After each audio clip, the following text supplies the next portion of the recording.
दोस्तों, स्वागत है आपका मेरे YouTube चैनल इंग्लिश बाबू पर। और आज मैं फिर हाजिर हूँ आपके साथ एक नई स्टोरी लेकर।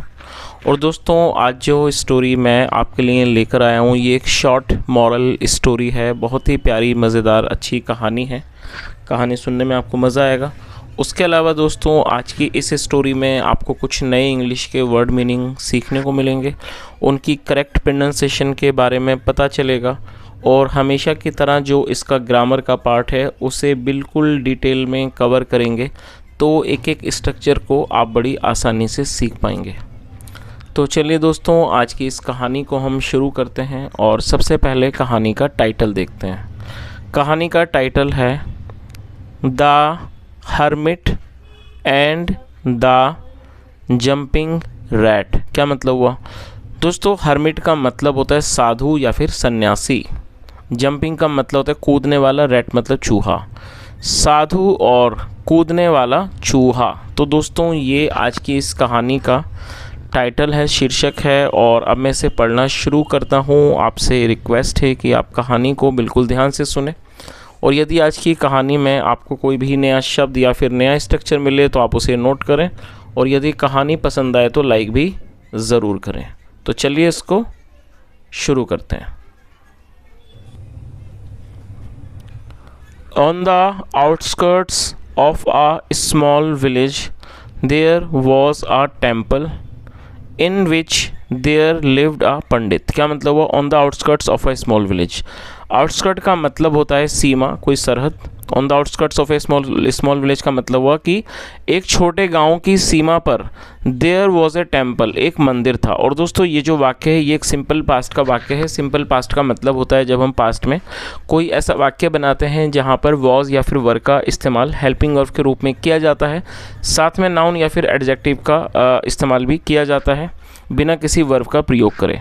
और दोस्तों, इस तरह के वाक्य यदि देयर से शुरू होते हैं तो देयर का वहाँ पर कोई भी मतलब नहीं निकाला जाता है। देयर वॉज ए टेम्पल, वहाँ एक मंदिर था। इन विच, जिसमें देयर लिव्ड अ पंडित, एक पंडित रहता था। और दोस्तों, ये जो वाक्य है ये पास्ट इंडेफिनिट का अफर्मेटिव वाक्य है। और पास्ट इंडेफिनिट के अफर्मेटिव वाक्य जब हम बनाएंगे तो वहाँ सेकंड फॉर्म का यूज़ किया जाता है। लिव मतलब रहना या फिर निवास करना, और सेकंड फॉर्म है लिव्ड। तो पूरी लाइन का क्या अर्थ निकला कि on the outskirts of a village there was a village, एक छोटे गांव की सीमा पर एक मंदिर था। इन विच देयर लिव्ड अ पंडित, जिसमें एक पंडित रहता था। He used to perform puja in the nearby villages. दोस्तों, इस वाक्य में यूज टू का प्रयोग किया गया। और यूज्ड टू का प्रयोग पास्ट के वाक्यों में कंसिस्टेंसी को दर्शाने के लिए किया जाता है। जब हम कोई ऐसा वाक्य बनाएंगे जहां दिखाते हैं पास्ट में कोई व्यक्ति किसी काम को बराबर करता था, तो वहाँ यूज टू के साथ वर्ब की फर्स्ट फॉर्म लगाई जाती है। परफॉर्म का मतलब होता है किसी काम को करना। He use to perform puja, वह पूजा किया करता था। कहाँ करता था? In the nearby villages, नज़दीकी गाँवों में। इन द इवनिंग, शाम को। After he had finished his meals he would keep the remaining food if any into a bowl. क्या अर्थ हुआ? इन द इवनिंग मतलब कि शाम को। After he had finished his meals. दोस्तों, यहाँ हैड के साथ थर्ड फॉर्म का यूज़ किया गया। ये पास्ट परफेक्ट का वाक्य है। पास्ट परफेक्ट का मतलब होता है पास्ट में किसी क्रिया का पूरा होना, पाए जाना। फिनिश का मतलब ख़त्म करना, और थर्ड फॉर्म में फिनिश्ड। क्या अर्थ हुआ? इन द इवनिंग, शाम को। After he had finished his meals मतलब अपने खाना ख़त्म करने के बाद। ही would keep the remaining food, remaining का मतलब होता है बचा हुआ। कीप मतलब रखना। ही would keep the remaining food, वह बचे हुए खाने को रख देता। इफ़ एनी, यदि कोई बचा हुआ खाना होता तो उसको रख देता। इनटू अ बाउल, एक कटोरे में। He would hang the bowl upon a hook. और दोस्तों देखिए, यहाँ पर वुड का यूज़ किया गया। यहाँ भी आपने वुड का यूज़ देखा। वुड का यूज़ पास्ट के वाक्यों के लिए ही किया जाता है। जब हम पास्ट में कोई दिखाते हैं कि पास्ट में कोई व्यक्ति किसी काम को करता, तो ऐसे वाक्यों में वुड के साथ वर्ब की फर्स्ट फॉर्म लगाई जाती है। तो क्या अर्थ हुआ? ही वुड हैंग, हैंग मतलब टांगना। He would hang the bowl upon a hook, वह बाउल को, कटोरे को टांग देता upon a hook. Upon a hook मतलब वो एक हुक के ऊपर। विच वॉज अटैच्ड, अटैच का मतलब जुड़ा हुआ, जो कि जुड़ा हुआ था, टू द सीलिंग मतलब सीलिंग मतलब छत, जो कि छत से जुड़ा हुआ था, बाय स्ट्रिंग एक धागे की मदद से। स्ट्रिंग का मतलब होता है कोई रस्सी वगैरह, धागा। तो पूरी लाइन का क्या अर्थ निकला, he would hang the bowl upon an hook, वह एक हुक पर बाउल को, कटोरे को टांग देता, which was attach to the ceiling by a string, जो एक रस्सी के माध्यम से एक छत से जुड़ा हुआ था। चलिए आगे देखिए।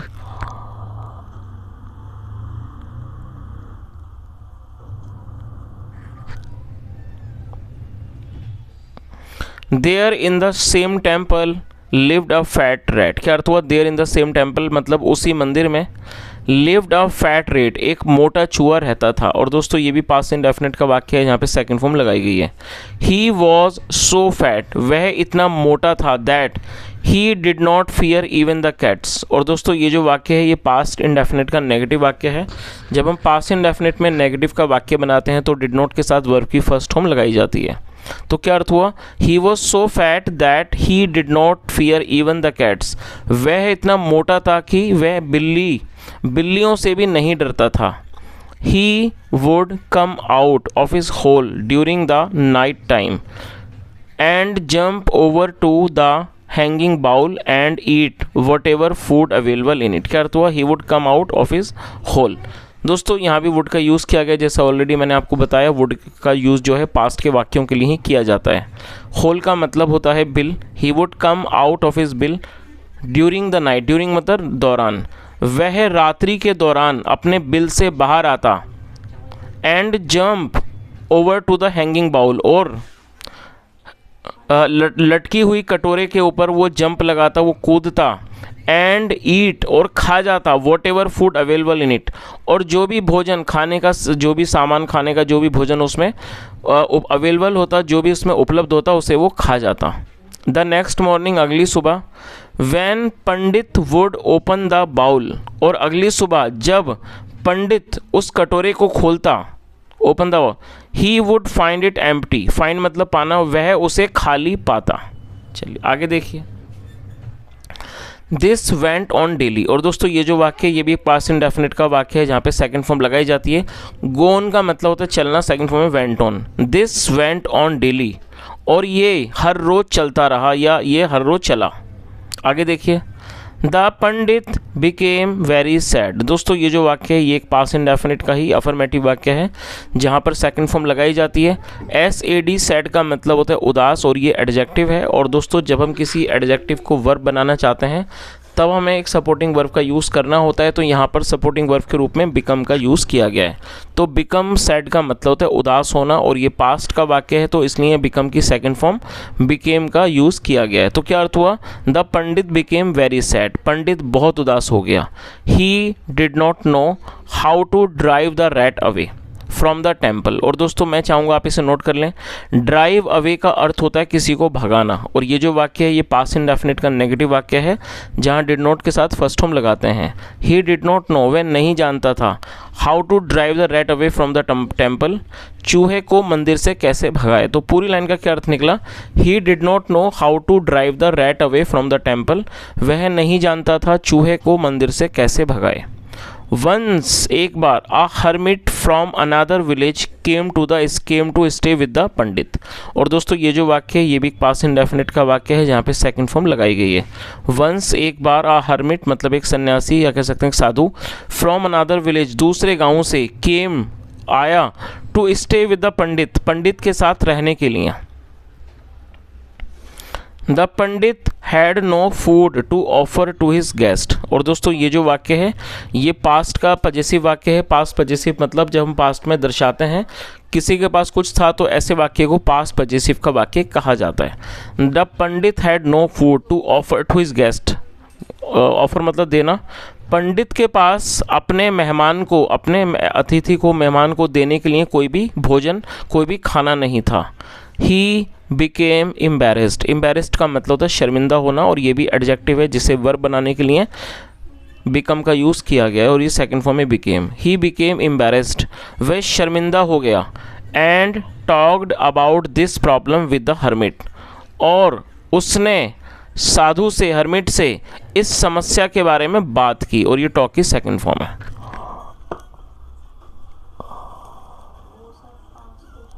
और दोस्तों यहाँ कहानी को अच्छे से समझने के लिए आप यहाँ चित्र के माध्यम से भी इसको समझ सकते हैं कि किस तरह से ये जो बाउल है वो एक रस्सी के माध्यम से छत से टंगा हुआ है और जिसमें खाना है और ये चूहा वहीं पर कूदता है। चलिए आगे देखिए। Don't worry said the hermit, worry मतलब चिंता करना, don't worry said the hermit, साधु ने कहा चिंता मत करो। We must find the hole where the rat lives and destroy it. क्या अर्थ हुआ? We must find the hole. दोस्तों इस वाक्य में मस्ट का यूज़ किया गया हेल्पिंग ऑफ के तौर पर, और मस्ट का प्रयोग आवश्यक मतलब कि जो नेसेसरी या कह सकते हैं आवश्यक सलाह है उन्हें दर्शाने के लिए किया जाता है, और साथ में वर्ब की फर्स्ट फॉर्म भी लगाई जाती है। तो क्या अर्थ हुआ? साधु ने कहा कि चिंता मत करो, we must find the hole, हमें अवश्य ही बिल को ढूंढना चाहिए, हमें अवश्य बिल ढूंढना चाहिए। वेयर द रैट लिव्स, जहाँ चूहा रहता है, एंड डिस्ट्रॉय इट, और उसको नष्ट कर देना चाहिए। डिस्ट्रॉय मतलब नष्ट करना। तो पूरी लाइन का क्या अर्थ निकला? साधु ने कहा कि हमें अवश्य ही बिल मतलब उस बिल को ढूंढना चाहिए जहाँ पर चूहा रहता है और उसे नष्ट करना चाहिए। The rat must have stored a large quantity of food in the hole, और उन्होंने आगे क्या कहा कि चूहे ने अवश्य ही एक बड़ी मात्रा मतलब खाने की एक बड़ी मात्रा उसने अपने बिल में छुपाई, मतलब उसने रखी होगी, उसने उसका भंडारण किया होगा। स्टोर मतलब किसी को इकट्ठा करके रखना। तो उन्होंने क्या कहा कि चूहे ने ज़रूर बड़ी मात्रा में खाने की बड़ी मात्रा को उसने अपने बिल में इकट्ठा करके रखा होगा।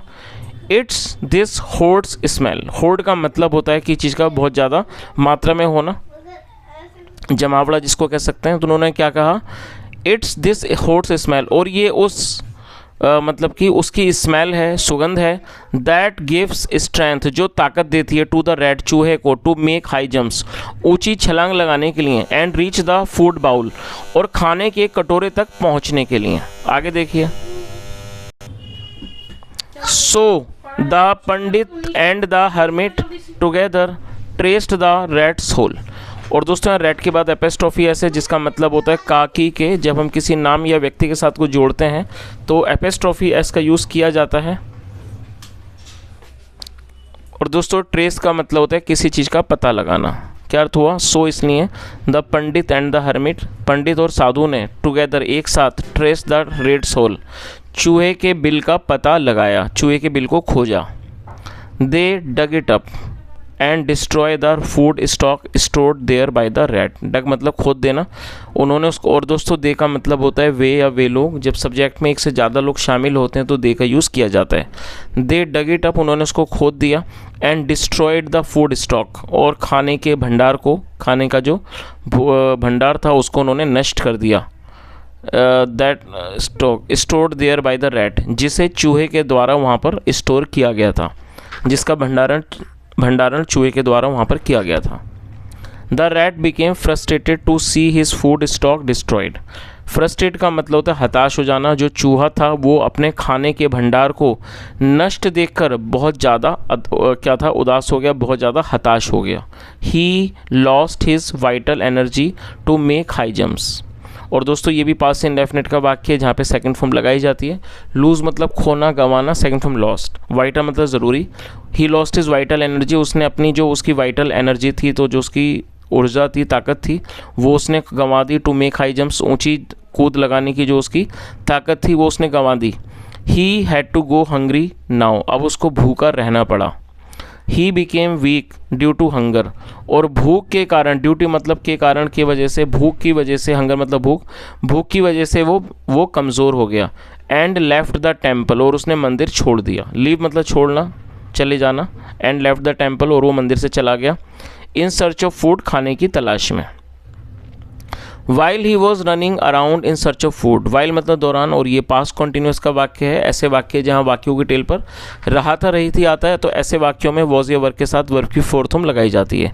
While he was running around in search of food, और जिस दौरान वो खाने की तलाश में इधर उधर भटक रहा था, इधर उधर घूम रहा था। A hungry cat spotted him, एक भूखी बिल्ली ने उसको देख लिया। The cat pounced upon him, pounce मतलब कूदना, जो बिल्ली थी उसने उस पर हमला कर दिया। एंड किल्ड हिम, और उसको मार दिया। चलिए कहानी का दोस्तों मॉरल भी देख लीजिए, क्या मॉरल है। The wealth does give strength, जो वेल्थ होती है, ताकत, संपत्ति होती है, डज गिव स्ट्रेंथ, वो ताकत देती है। चलिए तो दोस्तों इस तरह से छोटी सी कहानी यहीं ख़त्म होती है और मैं उम्मीद करता हूँ कहानी आपको अच्छी लगी होगी। यदि मेरा पढ़ाने का प्रयास भी आपको अच्छा लगा हो तो आपसे रिक्वेस्ट है आप इस वीडियो को लाइक करें, शेयर करें, चैनल को ज़रूर सब्सक्राइब करें। यदि आपका कोई भी सुझाव हो तो कमेंट में ज़रूर बताएं। यहाँ तक सुनने के लिए thank you so much. Have a nice day and bye.